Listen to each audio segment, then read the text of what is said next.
Welcome to Therapy Sessions Cutting Toxic Family Ties. My name is Dr. Sherry Campbell, and I'm your host. I am a leading expert in the niche of toxic family abuse, and although my show cannot substitute for therapy, it is a survivor-based show. In me, you're not only going to get an expert, but you're also going to get a survivor, as I have also survived toxic family abuse. I know how hard it is. The goal I have is to give voice to the voiceless, to provide skills to help you to protect your peace, to stand your solid ground, and to navigate and heal the heartbreaks caused by toxic family. Please have a pen and paper available to give voice to your thoughts as you listen to each show. Thank you for joining me. Thank you for your bravery. So let the healing begin. Welcome back, everyone, to Therapy Sessions Cutting Toxic Family Ties with your host, Dr. Sherry. And I am so excited about today. I am interviewing actually one of my favorite people in this community. And she found me, and I feel so lucky, Laura, that you did find me. And I'm a part of many of her summits. And her summit this year was huge. Many of my brave-hearted followers attended the summit, and it's really a life-changing summit. And so the reason I want Laura on today is, one, she's an expert in this field. Two, she's lived it, and I really only enjoy interviewing other survivors because as survivors, we can really tell the difference. You know, Laura's agreeing here that someone who's studied it as compared to someone who's lived it is such a different experience. And I really want to showcase her book. It's called It's Not Your Fault. Could you imagine? The Subconscious Reasons We Self-Sabotage and How to Stop. And so I'm going to hold the book up. Please, everybody, go get this amazing book. I absolutely love the color. It's so approachable. It's warm. And the caps of the knot is really important because we all feel like it's our fault. So I want to talk to Laura today about her experience in her family. I want her to tell us a little bit about who she is, but I want to dive into the concept of addictions and how it seems as survivors, we have all kinds of different things that we turn to for coping. And because I never turned to drugs or alcohol, I want to talk to Laura about that. And then I'll disclose a little bit about my eating disorder that I had and that I still sort of have food as a friend of me. And I'm constantly having to work through that and when that gets triggered. And it feels very similar to an addiction to substances. So Laura, welcome to Therapy Sessions. Thank you, Sherry. Thank you so much for having me. And I too am so grateful that we came across each other's paths. And you've been so generous with me with helping me promote and things like that. And I'm delighted that I got to endorse your book and how well your book is doing. I'm so excited about it because it's phenomenal. When I was reading it, I just thought, this is so helpful to people who need it. And it's because you have been through it and people can tell the difference. And in fact, that's like the number one thing my clients say to me makes the difference. It's not expertise, it's not education, it's the fact that I've been through it. And so I understand firsthand what they're going through. I do feel as survivors, we just need a sense of community because society does not support cutting ties. And I am the starter of the Cutting Ties with Family. And that's been an interesting thing to pioneer on my own, right? So now there's other people that are supporting that, you being one of them. And it's so different than cancel culture or any of these things. And thank you for endorsing my book. Like, what an honor to have another survivor endorse the book. And it is really exciting watching it fly and do what it did. And then my TED Talk dropped miraculously 4 days after my book, totally untimed. So that was pretty incredible. But, you know, Laura, tell my following a little bit about you and what you do and kind of what your purpose is and why you wrote your book. Sure. Yeah. So I grew up in an extremely dysfunctional home, but like a lot of kids who grew up in toxic families, you don't really realize it until much later because you just don't know any different. You don't know what's normal when all you know is the family that you're in. So I had a mother who was very emotionally abusive, and now I know that she was narcissistic and probably had another undiagnosed mental illness, like a borderline or something like that. And so she was just very mean to me, all the narcissistic mother things, like she thought I was an extension of her, no boundaries were allowed. She dictated what I wore, how I did my hair, what activities I did, all that kind of stuff. And, not even considering saying no, that was just kind of brainwashed out of me that I even had the option to say no. I remember once she put me into some summer camp that I didn't want to be in, and my friend said, "Well, just tell her you don't want to do it." And I remember just thinking, "You don't understand. Like, that's not an option. It's just not." I know you get And to then, that point, like, you can do that. Like, that was sort of yeah. like, wow, I didn't know that you could, people in other homes do that. Right. Yeah. And not even sharing with my friend. And this is how we end up hiding and not being able to have true intimacy with people because we're hiding what's going on. So I wouldn't say to this friend, I can't tell my mother that. I would just keep that to myself and just know in my own mind that I can't do that. And then my father was very emotionally neglectful. And I didn't know until just a few years ago that childhood emotional neglect was actually a form of abuse. And he just basically ignored me. And if he ever did pay attention to me, it was just to criticize me. And it's interesting because I was a really smart kid and I was like top of my class. I skipped a grade. I won academic awards every year. And yet he really made me feel stupid. Like he would kind of go out of his way to really make me feel stupid. Like he would say, not you're stupid, but he would say, that doesn't make you sound smart and things like that. Just kind of just knocking me down as much as he could. So that was just a little bit of the environment I was growing up in. I felt very alone. So fast forward to age 19, after growing up in this toxic soup, I'm looking for help on how to deal with the relationship with my mother, which is not working. And of course, I think that's all my fault. Mm-hmm. And going to a therapist, this is early 90s, so even prior to the ACEs study. Mm-hmm. So I go to the social worker and she does a whole intake on my family so she can see it's toxic. But then what she does is for my problems, because the self-sabotage had started, the drinking had started and all of that. And I thought I was the problem, so I'm trying to figure myself out. And she gives me a book on positive psychology. I'm not against positive psychology, but that wasn't what I needed at the time. So I got the book Learned Optimism, Oh my gosh. and I got told basically the typical CBD, which is change your thoughts, Mm-hmm. change your life. Mm-hmm. And not against that. There is a place for that. But where I was at the time, that wasn't the place. So I tried this learned optimism and I'm reading this book and thinking, this isn't working for me. Like thinking positively is not working for me. Mm-mm. And I could try, it just didn't work. And now I finally know that it's because logic is no match for trauma that's stored in the body, right? Of Like it's just course. not, you can't talk yourself out of your trauma responses. No, So that, go ahead. and also with cognitive behavioral therapy or positive psychology, it can unfortunately be used as gaslighting. Like Yeah. we learn to gaslight ourselves through that process, right? Like if you have cancer, like in my book I talk about like these parents are like a cancer. Um, Cancer has its own course it's going to take.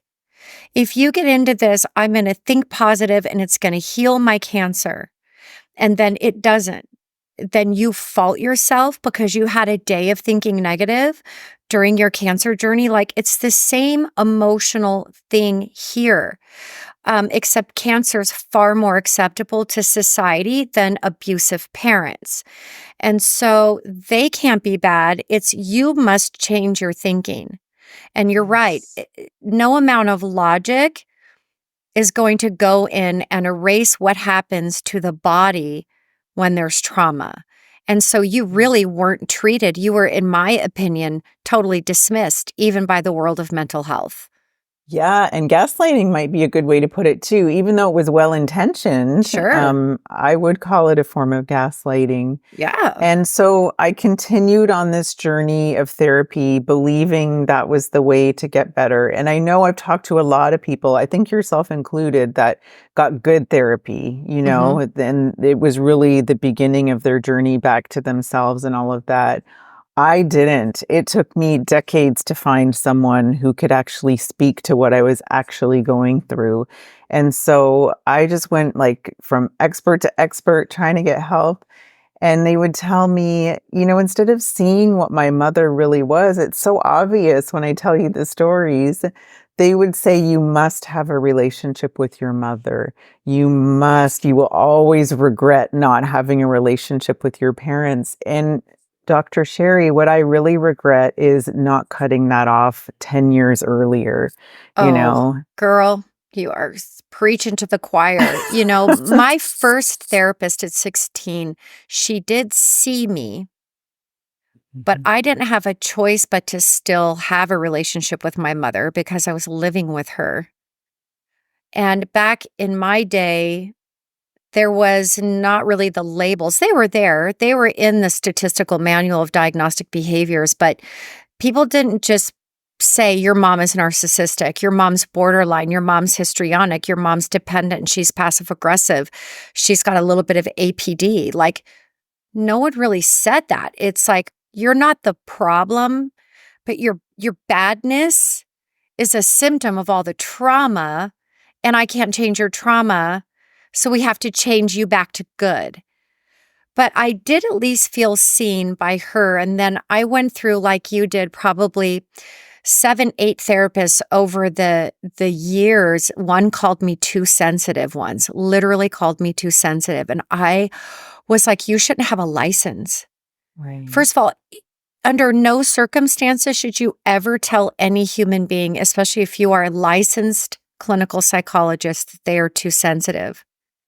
So it took me a long time to find the therapist I have now because at 16, I was dependent. I needed food, home, and shelter. So she couldn't help me there, but she really did help me. And so it is important that, at least for me, and you did not get this, which breaks my heart. Um, when I did go to a bad therapist, I knew. I'm like, Right. oh, this one isn't going to work. And that could take you, just so the listeners know, it could take you 2 months of sessions to really figure that one out, especially coming from trauma, because we'll always make ourselves bad and try to see the good in what the therapist is doing, which then Yes. can keep us in a toxic relationship with the therapist, right? So I just think that, Laura, you and I choosing to speak out about this is a game changer for other people. I didn't leave till I was 45. Like, I really wish I would have left decades earlier because I knew it was wrong, but I still thought it was me. Mhm. So I feel like it's amazing how when we go look at a therapist in the face and we tell them something so grotesque, so egregious, they still go, I know, but it's your family. The title of Yes. my first book, right? But it's your mom. Like, and in my TED Talk, I say a statement of, you better reconnect with your parents now. They're getting older, or you're going to Mhm. feel guilty for the rest of your life. And it's like, but says who? Says Right. who? Why is that a standard? They don't Mhm. feel one bit guilty that they abused the hell out of me. Like, why am I not allowed to feel relief that I don't have to continue to be abused? And it's such a societal trick, right? Mhm. And so finding a good therapist is so hard. And so Yeah. I'm just glad that you and I and other experts are putting our stories in the world. And one of my patients read your book because she Great. does struggle with addiction. So I have several questions for you about addiction because I know there's like a genetic link. I know we're more genetically similar to our grandparents than our parents. Like, was addiction coming down through the genetics as well that predisposed you to drinking? Did you learn it? Were either of your parents drinkers? Did you Yeah. just catch on to it? It's like, oh my God, I finally feel relief. Like, how would you Yeah. explain how you got to that place? My mother was definitely, I don't know if we even still call it alcoholic. I think they say alcohol use disorder now or something, but Oh, I just say alcoholic just for the alcoholic. sake of, because that's what I'm used to, Me right? too. Yeah, my mother was definitely an untreated alcoholic, along with she had a sex addiction. I Oh, remember finding as a kid some really disgusting porn, like books and videos that she left in the VCR player. And wow. Not yeah, protecting you at all. no, she was probably drunk when she was watching it, you know? Yeah. So yeah, she definitely she used to brag about I'm from Canada and we had something called a baby bonus, which is just a check that you would get just for having a kid every month. And she would use that to she said it was just enough to buy a bottle of gin. It was perfect. Oh my God, you're like, So "Oh, good, I'm glad I'm your baby yeah, bonus." yeah. Yeah, I think alcohol use disorder is very minimizing when you've been Hmm. raised under an alcoholic, you know? Yeah. Um, my dad was heavily into drugs, and his dad was such a heavy alcoholic that he actually drowned in his own vomit. Oh my gosh. He tripped over a fan, and he fell back, and he hit his head, and he was so intoxicated that he drowned. Um That's it. My dad came from a very difficult life. Um, so he was heavily into drugs, also too much sex in my face. There's 9 marriages between 2 parents. Mhm. Um, my dad had sex on the floor in front of a bed my brother and I were sleeping in a studio apartment, and I was in 5th grade and he was in 8th grade. Like, we knew. Wow. Yeah. They made it very obvious. So just no protection for your mom to be so intoxicated. She's just not protecting her child, and Yeah. then you're seeing all this stuff. So you saw all of that. What was your dad Mhm. like? Was he at all addicted to He was anything? kind of the opposite. Interestingly enough, my father did not drink. When they were younger, he drank mostly as a social thing because they were quite young parents. So Mhm. he Me was a too. father in his mid-20s. Mhm. And so when I was little, he was drinking and he would get very hungover and he would be in Mm. bed the whole day and throwing up and stuff. But as I got older, he just stopped drinking. But I don't believe he ever had alcoholism. Sounds like I his just think body didn't like alcohol. Like, it yeah, just exactly. rejected Yeah, it. yeah. So what when you first drank, and is that your it was alcohol was what you turned to? Yeah, alcohol was pretty much it, and I think it might have to do with my age because I'm a Generation X. I'm a little older than maybe some of the people watching, and so we didn't have all these drugs available to us that you Uh-uh. have now. Crack wasn't even a thing, I don't think. No. So, And yeah, weed, alcohol was the drug of choice. yeah, you had to work real hard to get weed. I'm 53, Yes. so you had to Yeah. work real hard. Like, it was like illegal. Yeah, Yeah. I was not in touch, but my parents, I feel like, were hippies, and somehow they had it all. Like, they had LSD. I know my dad was like Mhm. LSD by night, Quaaludes by day. I saw Yeah. cocaine on tables. Like, Wow. I saw a lot. Like, he had sideburns, like way down to here, and the red, white, and Right. blue sunglasses. Like, he was very much into hotboxing his VW bus, like all the things. So Mhm. but the drugs today is nothing like how when you and I were Mhm. raised at all. So Yeah. so when did you realize, like, oh my gosh, like, I have an addiction, and like, what did it make you feel? I wonder what you think about the concept of it being chronic comfort seeking. Yeah, it was. So the first time I had a drink, I was probably about 16, and it was in my friend's basement. My friend was from England. Her parents were immigrants from England. And so I mean, I don't know if this is the reason, but I think it was more of their culture to have a bar in the basement, like a stocked bar and like Hmm. snacks down there and everything. And so she made me a drink, and it was like half orange juice, half vodka, very strong. And I drank it, like, even just the first sip, I felt the first time my shoulders going down. I felt for the Oh, very first time comfort in my skin. I wow. felt for the first time like, wow, I am not consumed with hypervigilance. I can actually relax, you know? And so that was what was intoxicating, literally, You know about what? taking the drink. But doesn't it make so much sense when you grow up? I coin terms in my books, Laura, as you know, because they're just not in the DSM. And what's in the DSM often doesn't fit for a survivor of toxic parental abuse. But I coined a term called defensive hypervigilance trauma because we were always made wrong. So our Mhm. shoulders are like, we're just walking through life like, I'm going to be wrong. Like, obviously, I'm going to be Yes. wrong. Apparently, in my life, there's a final exam around every corner, but I'm just not allowed to know what the test is on. So I'm going to be stupid. I'm going to be wrong. I'm going to be in the way. I'm going to need too much. I'm going to ask for too much. I'm going to talk back. Like, they need me to not exist.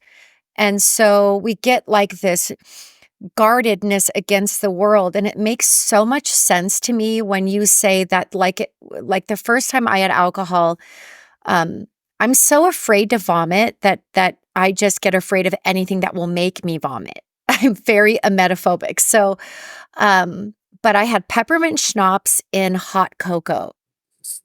And it was the Ew. first time I ever drank, and it made my body feel like super warm. Mhm. Um, and I could see how that feeling for someone like us could translate as I can breathe for a minute. Like this whole weight of this trauma I'm carrying, like all of a sudden I just feel instantly warm and I feel instantly relaxed and a little more open and not so introverted or some of Yeah. those things. I could so see how it could make you feel that way. Yeah, you really hit the nail on the head with what you said about the introversion too, because I felt like I could express myself. I could talk to people and not feel just completely inept, that kind of thing. Yeah, I So I think a lot of us remember, are introverts. yeah, I remember the first time I had that drink feeling like I didn't want to go pee because I didn't want to lose the feeling, not knowing that's not how it works, right? Wow. Yeah. But you're And so young, and it kind of makes sense that you'd be like, I just want to hold this. Like, I don't even want to get it out of my body. Oh, yeah, I know. And so then, every weekend I chase that feeling. And that's what they say in recovery rooms is that yeah. you're looking for that first high and you can never get back to it. And it's the consequences start piling up. That Yeah. feeling is followed by, bad things happen. You embarrass yourself, like you get in trouble, you hurt yourself.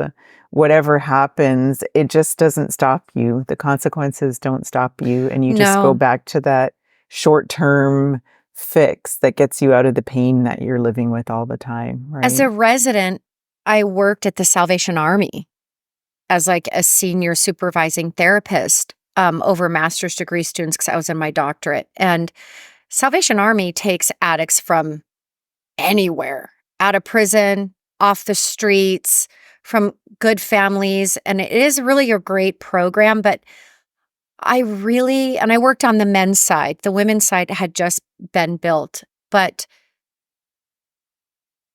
they were all from a very damaged place. And I was so surprised by how many of them were introverted. And one of the men said to me, I feel like I'm more myself when I'm drinking. When I'm not drinking, I'm shy, I'm guarded, I'm all these things. Like he was just trying to extrovert himself because he saw that as more likable or more interesting, or he could get more girls, like he found himself to be far more charming. And he ended up dying of a stroke because he bottom just kept growing. Like, the addiction just keeps growing. Mhm. And, but he wasn't given comfort ever. The Mhm. first stage of life is trust versus mistrust. And if we do not have our basic needs met in that very first stage of life, it's very hard to go through any other stage successfully. The next stage is autonomy versus shame. Then it's like initiative versus guilt. And toxic parents, they don't want us, but they don't want us to separate from them either. And so it's like they consider normal, developmentally healthy independence as anti-family. Mhm. And you're just trying to grow. And we all seem to, in our teenage years, do something odd if we are from toxic parental abuse. Mhm. My addiction, if you could call it that, was I starved myself. And this is where I'm thankful that I'm so terrified to throw up because I really starved myself and I was meticulous about slicing pieces of bread in half. I would measure every raisin if I ate.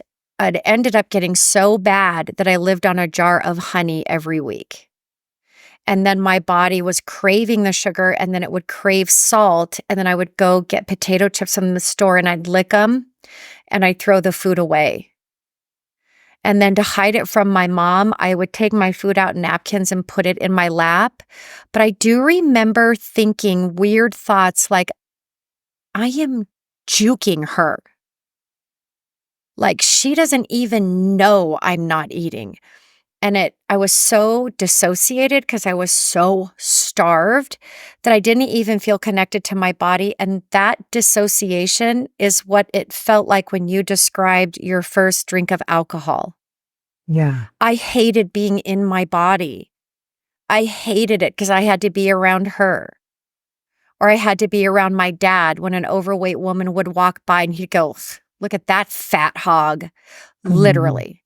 So that feeling of being out of my body or being dissociated, I felt like a balloon. I felt like I was above all of it. In a very distorted way, it made me feel stronger than my peers because I'd watch them eat lunch and I'd be like, I am so much stronger than them. Right.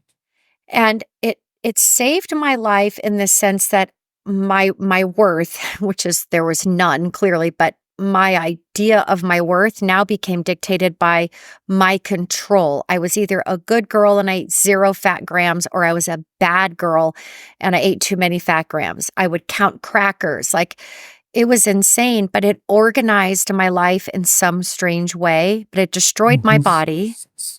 And Mhm. then when I was caught, I was humiliated. And my mom's response to me was, "You have no idea how lucky you are that you can be fat. I can eat whatever I want and I don't ever gain weight. It's so hard to be so tiny like me." It's so twisted that she would say that to someone with an eating disorder. And so today, if I'm stressed, I lose appetite. So I have to be very careful of when I'm really stressed or I'm upset. I forget to eat. I get back into this weird dissociated sort of, I'm so consumed with my stress. And Mhm. it still affects me today. I eat plenty. But everything that goes in my food, I'm like a calculator. I know what it all is. And I don't know if having alcohol has similarities to that. I know Well, it's AA's. interesting. Yeah, tell me. It's interesting because I wouldn't call it a full-blown eating disorder. I was never anorexic, but I had incredible self-discipline when I was an active alcoholic. And this is why this idea that addictions have something to do with willpower is total BS. I had more willpower than anyone. I was totally self-disciplined. So I was more of an exercise addict and I would also reduce my food, but addicted to sugar at the same time. So I ate so much sugar, it was insane. And then I would run for like 20 miles, And so I would say more exercise addiction. And I remember being very thin, but of course, society told me I looked amazing, right? And I was probably 115 pounds at 5'5", whereas now I'm like 125, 127, so, and I'm thin now. So I was very, very thin, and I kept it that way. I didn't want to pinch an inch.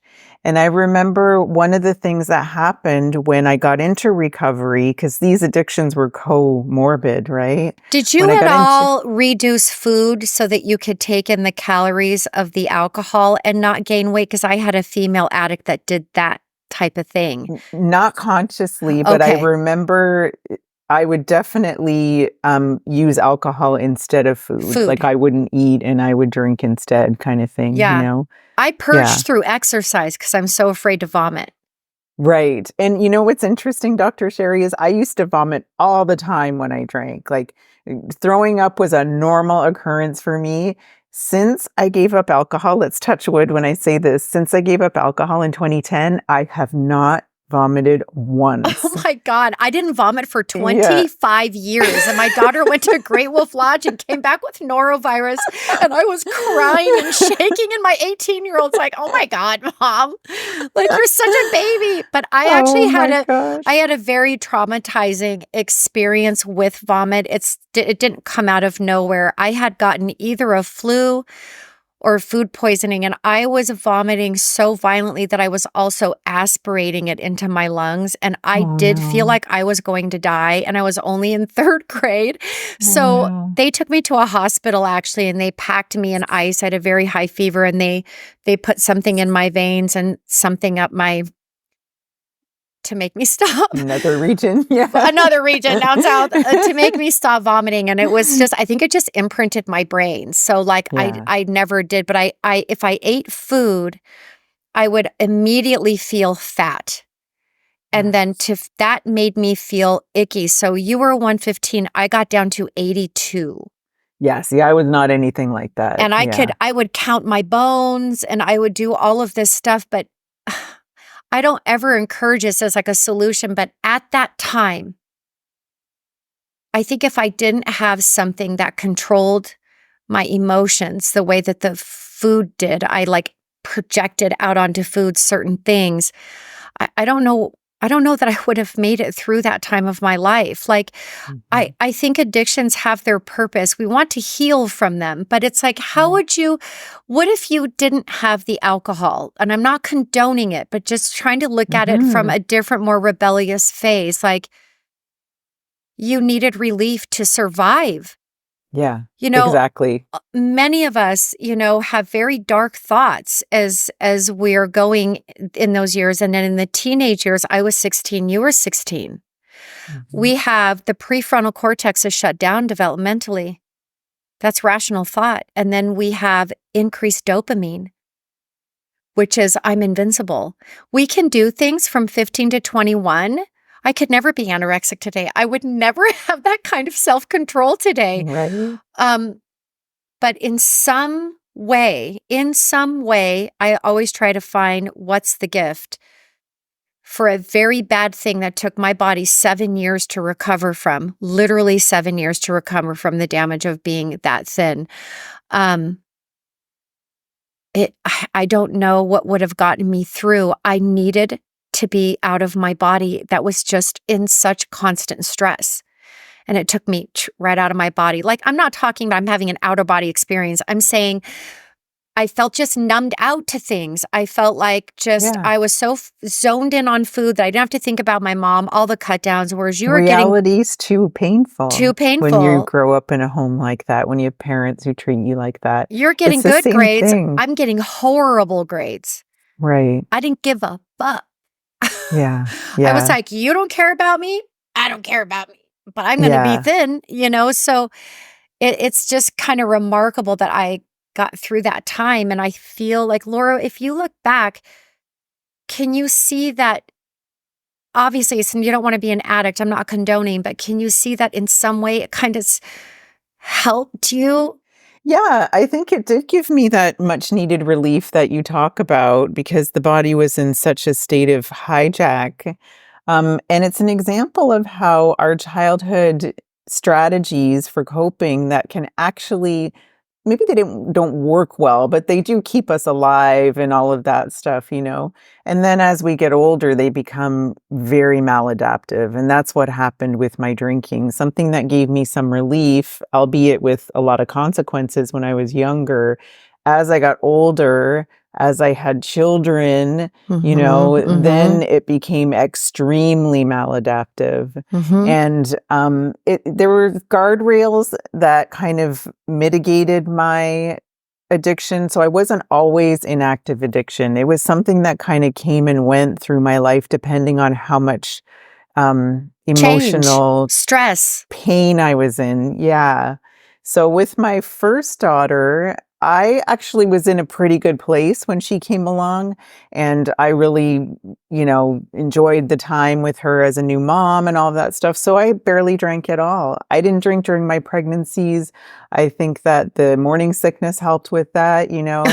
But Yeah. by the time my second one came along, I was in deep emotional pain because of my husband's neglect, because of his family's toxicity compounded onto mine. His mother hated me, made my life a living hell, and he was very enmeshed with her. So you can imagine how much I was dealing with on top of being a young I mom. mean, you So really when, repeated your own father's neglect of you and your own right. mother's jealousy and hatred of you. You just replicated. I did the same thing.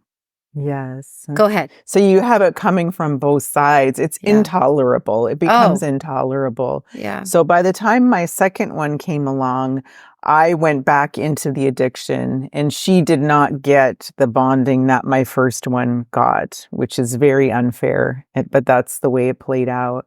And so that active addiction continued until she was about 6 years old. And that's when I got divorced. That's when I faced the fact that I was in an active addiction, that I couldn't stop on my own. That's when I went into recovery. That was 2010, and I haven't drank since. So, What is recovery like? Like, I mhm. think every addict is different. And I've treated addicts that had very little family trauma, like it was just sort of in their blood, right? Yeah. But when there's family trauma, you know, and because I worked at Salvation Army, I know all the steps and the fourth step and, you know, Yeah. all of that stuff.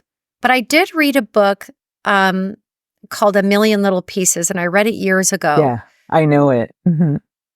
Loved that Yeah. book. And I was so upset that he got called out when it was really a publishing mistake, not a him mistake. Mhm. Um, and I'm glad Oprah apologized to him. I think he deserved it. But Yeah. his whole theory was hold on, Mhm. remember?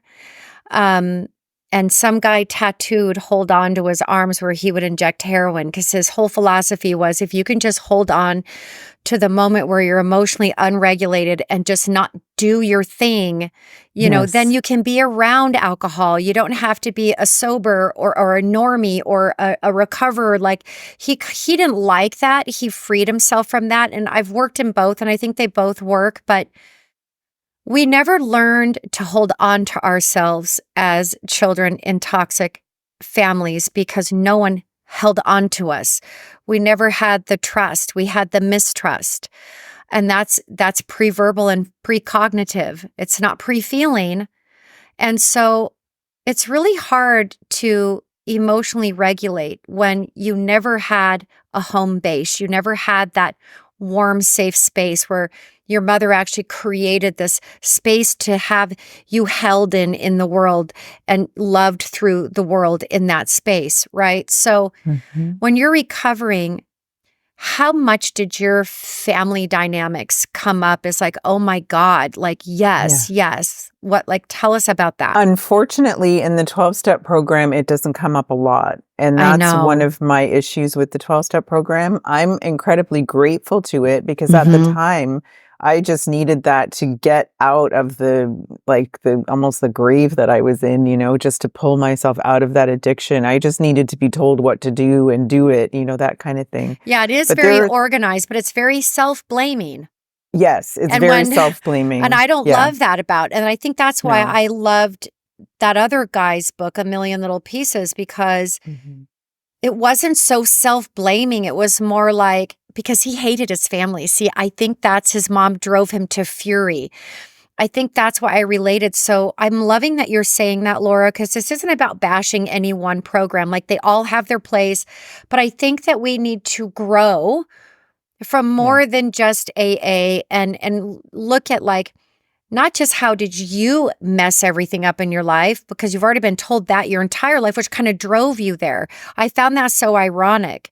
And I love that, you see that as well, and that you're saying that out loud, because I think new things need to come into practice, because so many of us ended up in that place from being abused. Mhm. So when did your Yeah, and family that's the start coming thing. into it for you?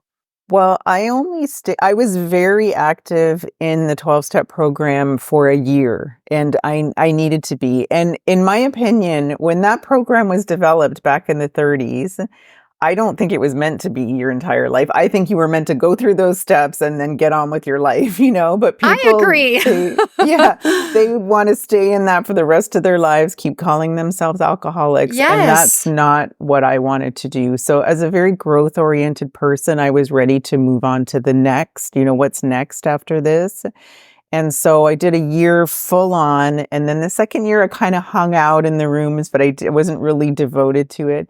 Another thing to let women know is it's not really safe for women in those rooms. It is You not. have to be very careful. There's Yes. no checks and balances No. as far as harassment goes.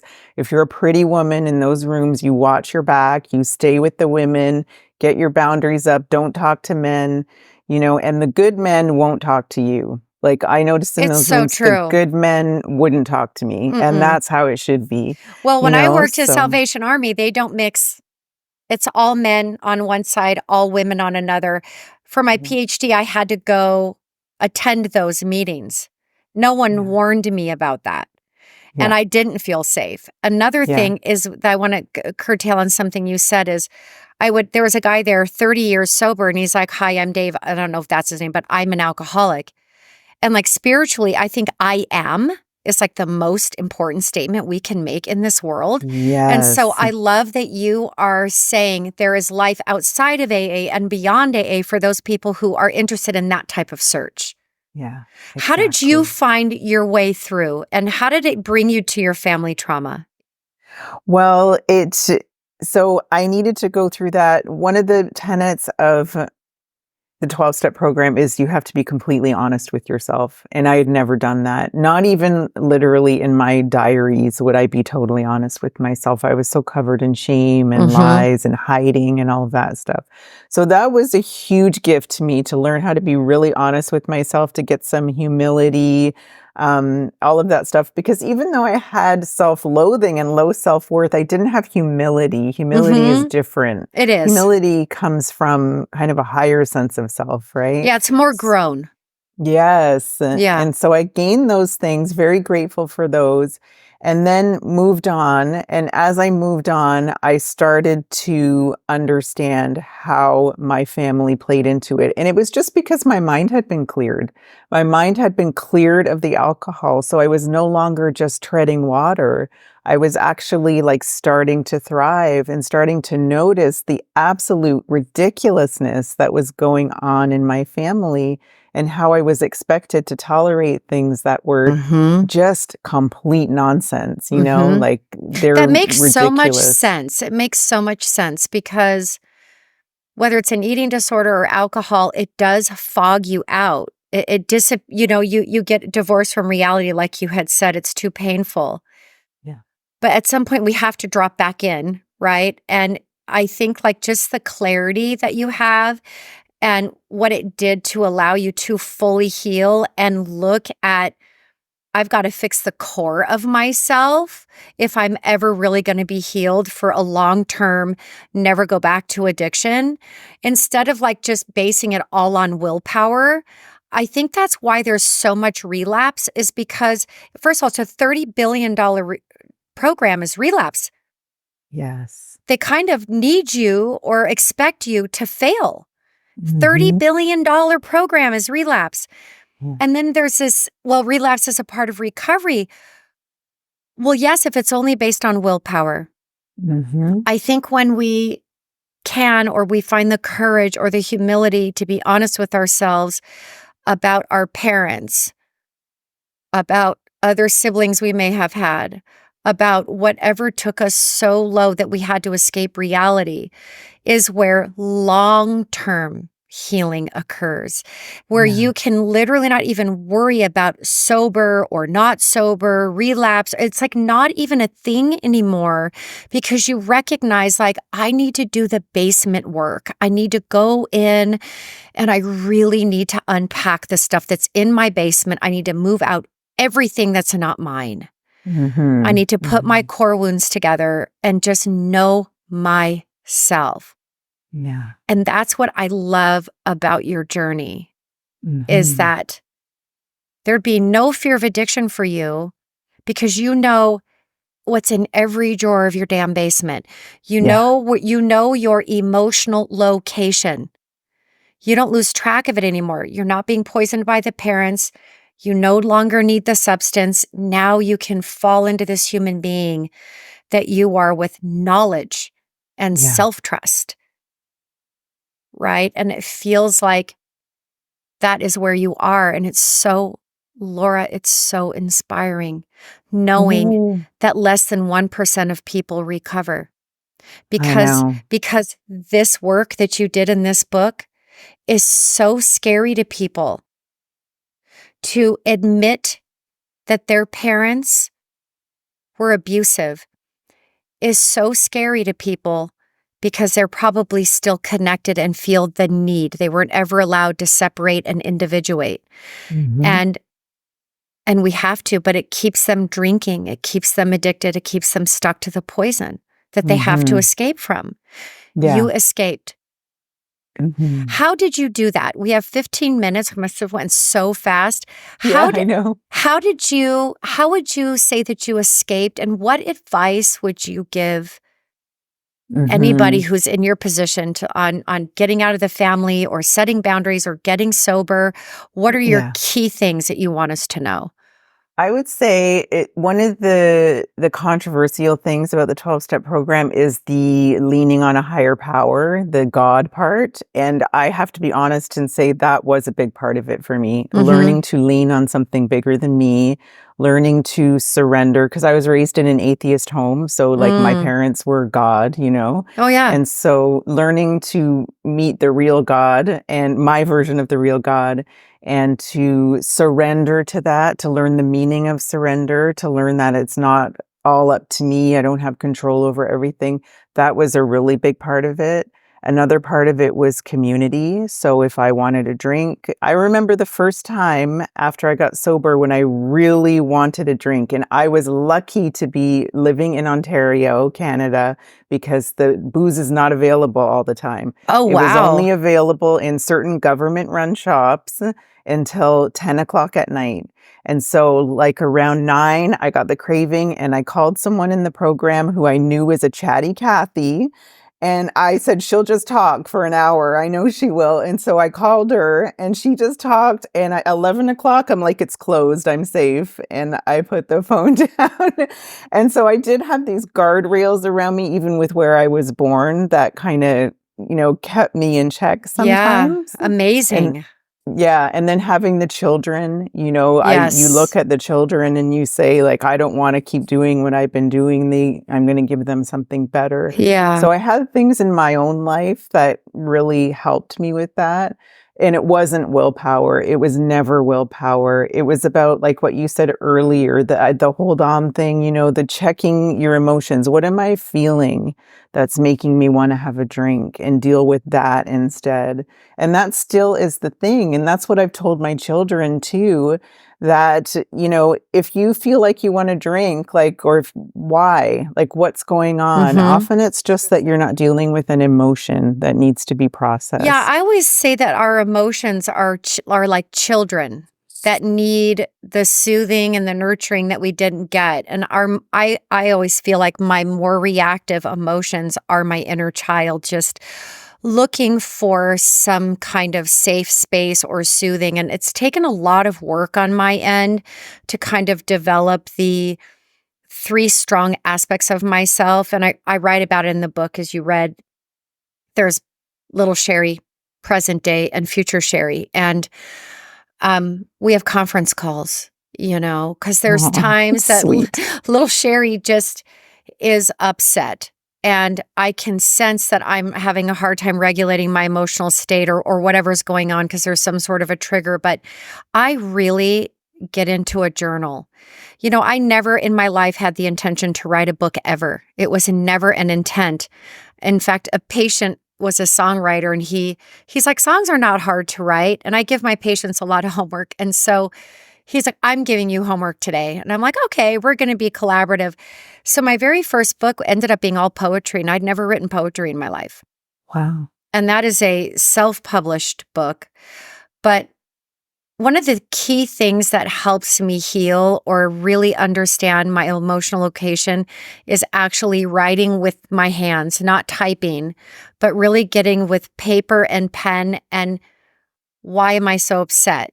It organizes my thoughts. It distracts my left brain from overthinking with their task of writing. And then my right brain, where I'm far more spiritual or able to see a bigger picture, where I can be more of the future Sherry, then I can kind of coach who I am today to coach her, Mhm. the one who Mhm. is feeling really broken. And I know not everyone is a writer, but I just want to encourage everyone listening, like, you don't have to be a writer, but write. As an author, and I don't know if your brain does this, Laura, but my brain does things with words. Mhm. So I think I've written myself back into existence. If I had believed the verbal narrative about me that was told, that I was crazy, I was unwell, I was unstable, I was out of control, if I'd believed that, I wouldn't be here interviewing today. And I had a journal, and I feel like I had to counter that narrative. I wrote myself back into existence without really knowing it all the time. So Mhm. write, WRITE and RIGHT. Mhm. You can write or write yourself back into existence. I had to keep myself writing to head in the right direction, right Yes. toward me, toward my ability to manage my life. I love that we have guardrails. I too believe I'm very much a universe girl. I love the laws of attraction. I love science. Anymore, something has to be proven to me. I was not raised in a religious family. The two Mhm. times I did go to church, it scared the shit out of me. I was afraid of the devil. No one was very nice. And Yeah. God felt like a mean man with a checklist. I already had that at home. I had the checklist every day of what a shit kid I was. So I just felt so scared of that. It didn't resonate. But this is embarrassing in a way, but I started believing in God from Yoda on The Empire Strikes Back. Right. Like, he was green and he was squishy, and I loved stuffed animals. I never liked dolls. I think because I was a little girl and I wasn't liked, I didn't like dolls. I liked Mhm. stuffed animals. And I had a whole little world that I could escape into that was fantasy based with stuffed animals as a little girl, and I felt safe there. But there are so many ways to heal. I do think spirituality is a huge part of it. Even if we look at Maslow, hierarchy of needs, spiritual's at the top. Yeah. We have to get our physical needs met. We work up the triangle, but I think writing, communicating however you can, whether that's through prayer or for me, I kind of really feel connected when I'm moving my body. Movement is medicine for me. I think if you have an urge to drink, you could go move your body even and just replace it with something else that's going to get the emotion or the craving moving through your system. When I am stressed and I'm not feeling a sense of hunger, um, I try to just move my body so that I will end up provoking that feeling of hunger. And I just walk gently or I just move because I feel like so many of us don't know the hows of getting to the Mhm. next place, you know? Mhm. And I love your guardrails, what you did. You made a call. You knew you could call this person. She would talk your ear off, and then it would get you Yeah. past a certain time where then you Yeah. would feel the permission. And Yeah. that's what I love about getting beyond something just like AA or beyond like CBT, you know, with cognitive behavioral therapy. It works. It's good in the beginning. But if you really want to heal, you have to sing over your bones Mhm. to the dismembered pieces of you that you have forgotten down in the basement that are forever injured. And you don't go there to fix them. You just sing over them. You love over them. They're always going to be injured. Unless we all go out and get lobotomies, we're going to have our memory associated with the emotion that goes with it. We have the amygdala and the hippocampal areas. It's just how it works. And I feel like if we can embrace that healing is a forever journey, then we're going to be forever growing. And we don't have to worry about failure. Did I pass the test? Am I going backward because I had a bad day? There's no such thing. Yeah. You know, don't you agree? I'm glad you said that because I was just thinking exactly the same thing. And I wanted us to mention it that where you are is where you are. Like, don't feel like you should be doing better or you should be further along. If you can't ask for help, I had ways of asking for help that were nonverbal because I couldn't do it. And that's okay. Like at the time, I remember needing help and instead, like going to a meeting and feeling like I needed help. And instead of asking when someone asked how I was doing, I just said, "I'm not very good." And I I didn't put on love it. makeup and I didn't do my hair. Those were my ways of asking for help. So you do what you can. You can't force yourself to be at a point that you're not at yet. You have to give yourself a ton of grace because you're overcoming a lifetime of conditioning and it's not going to happen overnight. You have to treat yourself like the child that never got the care, right? You really do. Oh my gosh, we're going Mhm. to end on that because that's such a superpower way to end. And you stated it so elegantly and so clearly. And I know that the listeners are going to really appreciate that. There is the pass fail, the test around every corner that you never got to study for. It doesn't exist anymore.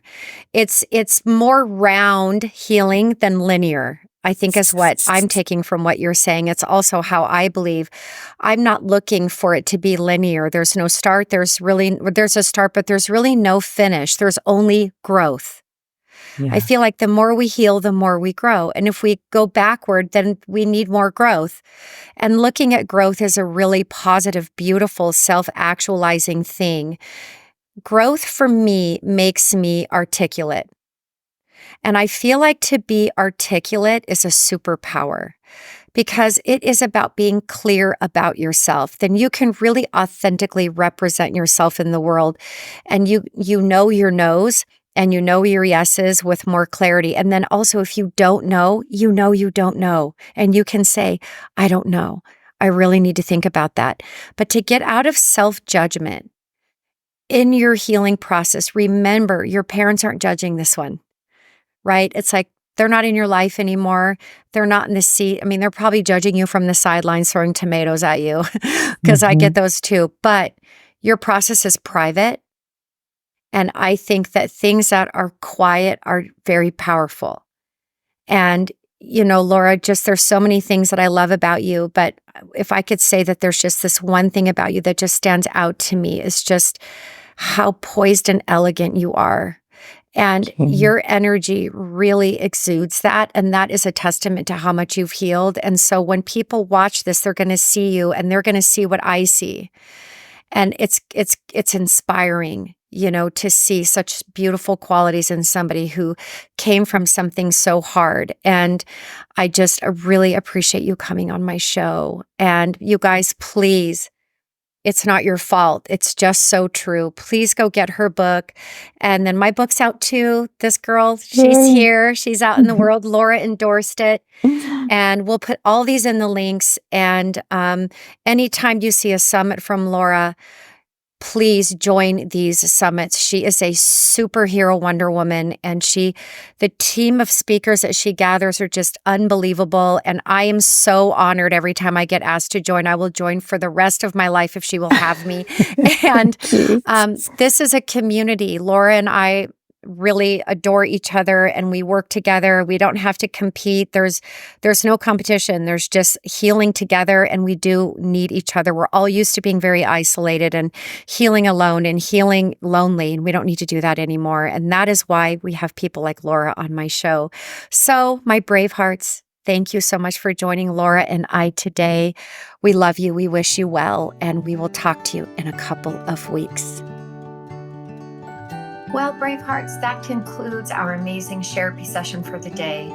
Please sign up on my email list at drsherrycampbell.com so that you can be in touch with me and see what's going on in terms of what I'm offering soon, what books are coming out, etc. Talk to you in a couple of weeks.